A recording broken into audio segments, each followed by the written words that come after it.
Hey everybody, it's Chad with Nobody Else's Auto. Swinging through Oklahoma, stopped by to see our good friend and Ford expert, Jim Wicks. And man, Jim, you got some amazing stuff in stock. Well, this is definitely a great example. It is. Yeah, we usually look at a lot of these at the big auctions where we talk to you. You point a lot of things out. This is a car you've actually got available for sale yourself. Yes, sir. This is a 1967 Shelby GT-350. Of course, the difference in a GT-350 and a GT-500 is that the GT-350 is the 289 hypo motor with the Shelby upgrades, and the GT-500 is the 428 dual quad motor that worked its way being famous for the next few years. This car is a great color. This a lot of people love this color. It's called lime gold. Okay. Very representative of the day. And absolutely. GM used a similar color. Chrysler used a similar color, and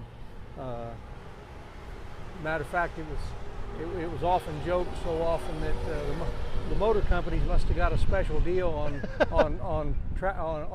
a trailer load of paint, because it was all about this color. It was all about this color. So many cars were probably the most popular color of 1967.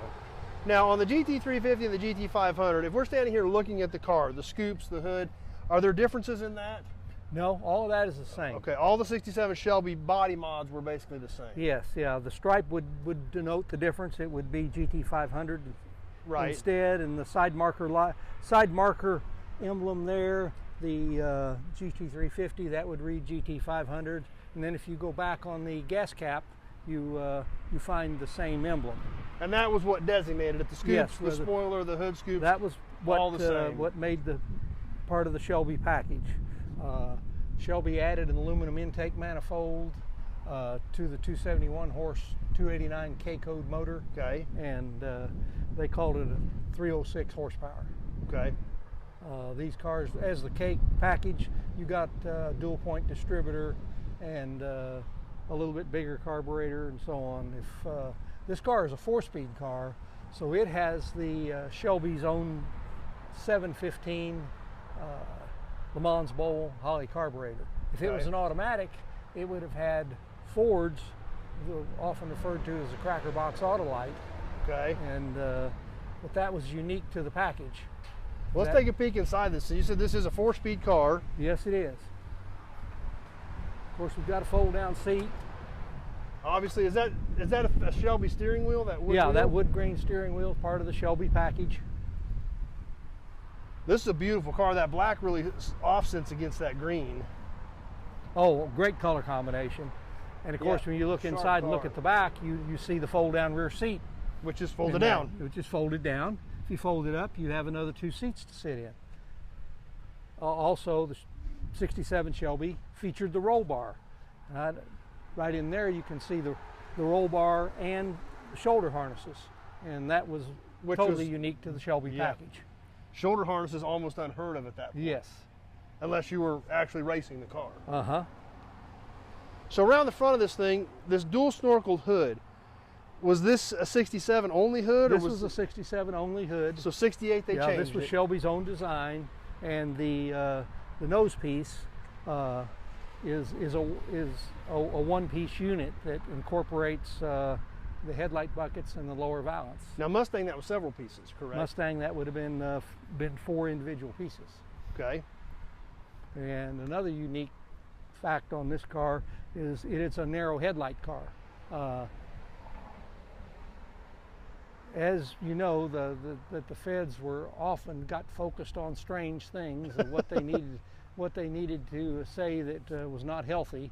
And they had determined that there was too much candle power in one spot there, so if the lights were out of adjustment, it could blind somebody and cause an accident. So after that, the cars became wide headlight cars in certain states. So all through the run until you got to the end, they could have been narrow headlight package or the wide headlight package with the headlights out here to the corners, with a big open in the grille. But now we get into the good stuff.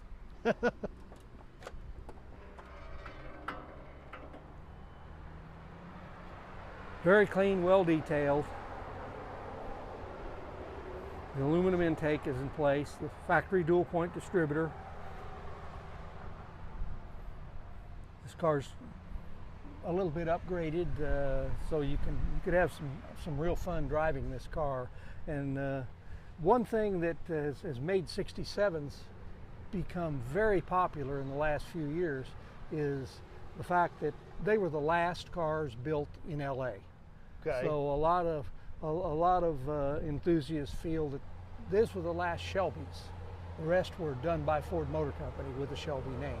I see. So these cars were done at LAX, and when the 67 model year ended, everything transferred to Dearborn. Oh, really? And the cars were put together through A.O. Smith after that in Michigan. But this car, so cool with the dual point distributor, the 715 Le Mans Bowl Holly, and the aluminum intake manifold. But again, another one thing that makes them so popular again, these were the first Shelby available with power steering. Oh, so they were much more drivable. Much more drivable. So they, and it was not an option, it was standard. They came with power steering, so everybody could enjoy the car. And today they do some GT-350 road tours. There's several of them that go around the country. They'll go out and drive these cars 500 miles at a whack, or 1,000 miles at a whack.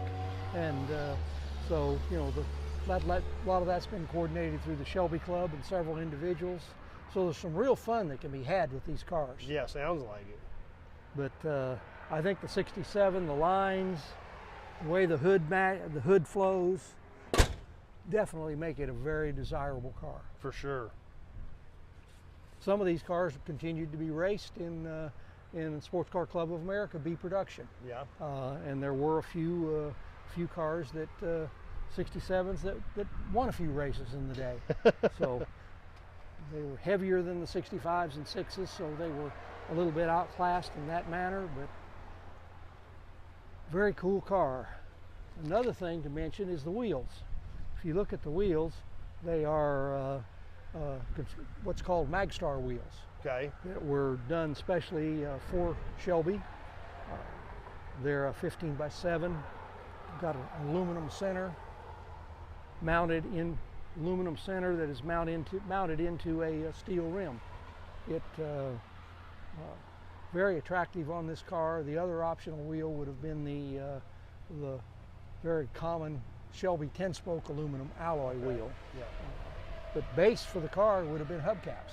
Really? And what they did with hubcaps, they took a 67 Thunderbird hubcap and put the Shelby Cobra emblem in the center over where the Thunderbird emblem was, and used special lug nuts. But, yeah, so that made 3 different packages. So you could get a Shelby with hubcaps. Yeah, absolutely. Yeah, and there were quite a few of them, really. Most of them got changed out over the years. Right. Or some of them got changed out immediately if they wanted a different style sure, of wheel. Sure, and so, you know, often a new owner would put a set of Krager SS's or the American torque thrust, and this is just in the time period when the aluminum slots were coming in. Right. So a lot of day 2 options that would be cool for the car. Just, you know, whatever a person wanted to do. And yep. You're not cutting up anything. You're not changing history here. You can put whatever wheel you want to enjoy it with and still keep the original wheels. These are a reproduction tire of the original tire. These tires were done by Kelsey Tire Company in Camden, Missouri. John Kelsey, a longtime good friend that recently passed away. The automotive hobby lost an icon in that man. So you can buy an exact copy of what the car would have come with when you rolled it off the showroom floor in 1967. Well, this is a great car, Jim. It's going to make it an awesome addition to somebody's collection. It's a beauty. So thanks for sharing it with us, sharing some of that knowledge with us, some of the details about these cars. But that's what's always great about doing a video with you. You know these details off the top of your head. You know how they're supposed to be, the way they came, and that's what's great. It helps everybody out. It helps the hobby out. So, Jim, thanks for spending a few minutes with us, sharing this amazing car. Can't wait to see where this thing ends up. but it's going to be a centerpiece of somebody's collection. That's Absolutely. for sure. Thanks for stopping by to see it. Yep, it's a beauty.